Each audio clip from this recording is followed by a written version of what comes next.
اللي قال إن البيت من غير دقيق حالته تضيق، ربنا ما يضيّقها لا علينا ولا عليكم أبدًا، كل سنة وأنتم طيبين ورمضان كريم ويعود علينا وعليكم الأيام بالخير واليمن والبركات. إيه رأيكم في العظمة اللي أنتم شايفينها دي؟ شوية رقاق طري إن شاء الله أول ما هتشوفوا الفيديو هتقوموا تحضّروه. يالّا بقى كده حطّوا لي اللايك واللي مش مشترك في القناة بتاعتي يشترك.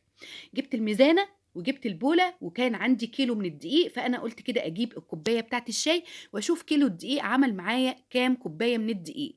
عملوا معايا 6 كوبايات وطبعًا بيختلف على حسب حجم الكوباية. حطيت بقى كده على كيلو الدقيق نُص كوباية من الزيت، عايزة تحطّي سمنة على زيت ماشي، لكن أنا حطيت نُص كوباية بس من الزيت. بدأت كده أبِث الدقيق مع الزيت، يعني أشرّب الدقيق من الزيت، ودي كده خطوة مهمة. نزلت بالسوايل، أنا كان عندي شِرش من بتاع الجبنة القريش، طَب أنتِ ما عندكيش شِرش هتحطّي كوبايتين من الحليب عليهم كوباية من الزبادي، وطبعًا بيختلف من نوع دقيق للتاني، لكن ال6 كوبايات ممكن ياخدوا منِّك كوبايتين من الحليب وعليهم كوباية من الزبادي، وأنتِ برضه يعني بتعجني العجينة بتاعتِك وبتشوفي الملمس بتاعها.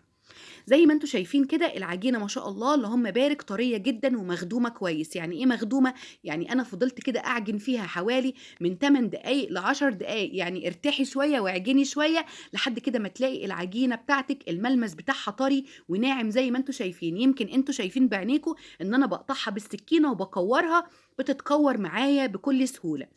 باجيب بقى كده شوية دقيق وارشهم في قلب الصينية وباكور العجين بتاعي. طيب أنا عملوا معايا كام كورة أو كام رقاقة؟ عملوا معايا 30. طيب إزاي؟ أنتِ طبعًا بتتحكمي في العدد، كل ما بتكبري حجم الرقاقة العدد بيقل، كل ما بتصغريها العدد بيزيد، عايزة تعمليها وسط العدد لا هيكون لا كبير لا يكون صغير، يعني أنتِ اللي بتتحكمي في الحجم بتاع الرقاقة. ادي كده خلصت الكميه كلها. هسيب بقى كده العجين بتاعي يرتاح حوالي نص ساعه. انا طبعا مش حاطه خميره، فانا يا دوب كده كورتها على طول، بس انا سبتها ترتاح نص ساعه علشان تتفرد معايا بكل سهوله وما تتعبنيش. بدأت كده آخد أول كورة أنا عملتها، أول كورة عملتها أنا بدأت بيها، رشيت كده شوية من الدقيق وبدأت كده أفرد من الجنبين من اليمين ومن الشمال. ما تحطوش دقيق كتير علشان الرقاق بتاعكم ما يجيرش. يلا بينا بقى كده نشوف التسوية، ودي أهم حاجة. جبت الصينية على عين البوتاجاز ولا فرن ولا أي حاجة، كفيت الصينية على ظهرها وبدأت كده أنزل بالرقاقة بتاعتي. خلوا بالكم وركزوا في الكلام اللي أنا بقوله.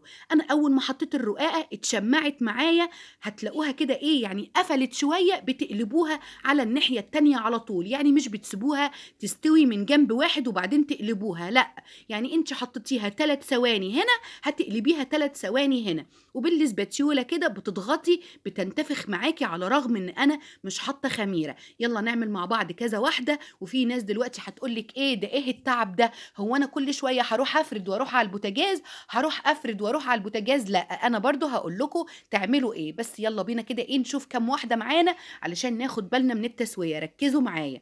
أدي كده نزلت بالرقاقة، الرقاقة اتشمّعت، سِبتها ثانيتين، قلبتها الناحية التانية على طول ثانيتين، بتعمل معاكم بقى كده إيه، اللي هو اللون البني اللي أنتم شايفينه ده بتاع الرقاق. بتحطوها على الجنب ده ثانيتين أهو بُصّوا، يا دوب قلبتها على طول، يعني أنا ما سِبتهاش تتسوى من جنب واحد، لأ، ثانيتين أو 3 ثواني هنا تقلبيها برضه نفس الثواني اللي أنتِ قلبتيها الجنب التاني. أهو بُصّوا، يا دوب ثانيتين، يا دوب قلبتها، ثانيتين هنا وثانيتين هنا، باقلبها على طول من جميع الاتجاهات، وبعدين باضغط كده بالإسباتيولا بتلاقوها كده بترتفع معايا وزي الفل. بترتفع ليه على رغم يا زوزو إن أنتِ مش حاطة خميرة؟ بترتفع علشان أنا عاجنة العجينة بتاعتي كويس، يمكن كمان وأنا باكورها كانت عاملة فقاقيع والله يا جماعة. ادي كده اهو.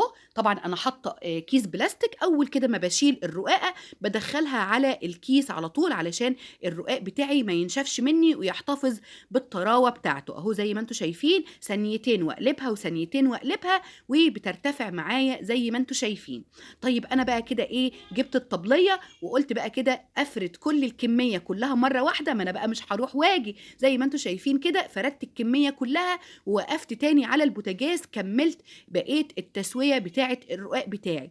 سهل جدًا والله يا جماعة، جرّبوا ما تقلقوش وما تخافوش، حتى لو أول واحدة باظت منكم مش مشكلة، تاني واحدة باظت منكم مش مشكلة، ما تقولوش بقى كده خلاص إحنا ما عرفناش نعمل، لأ اتعلموا، كلنا بنتعلم من بعض. يعني أنا أول مرّة عملت الرقاق الطري زي ما أنا عملت مع الممارسة أكيد لأ، أكيد في حاجات برضه كانت بتبوظ منّي، وفي حاجات كانت بتطلع كويسة منّي، يعني إحنا كلنا زي بعضنا يعني بنتعلم من بعض.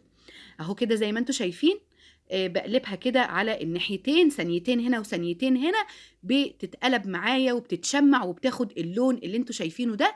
باخرّج بقى كده الرقاق بتاعي من الكيس، بُصّوا شايفين طري جدًا، وعايزة نقول لكم بقى على طعمه ما فيش بعد كده. وكمان لو عايزة تدخّليه الفريزر تحطيه في كيس كده، يعني تعملي على قد كده كام واحدة أكياس ودخّليه الفريزر، هيتشال معاكِ وتطلّعيه من الفريزر هيبقى طري جدًا زي ما أنتم شايفين كده زي المَيّة. إن شاء الله حبايب قلبي تجربوا الطريقة بتاعتي، وجيبوا بقى كده طبق حطوا فيه شوية قشطة على شوية مربى، وكلوا كده بالرقاق. رمضان على الأبواب، كل سنة وانتم طيبين. إن شاء الله تجربوا الطريقة بتاعتي وتكتبوا لي في الكومنتات. يلا بقى كده لايك، ارفعوا لي الفيديو واشتركوا في القناة. باي باي.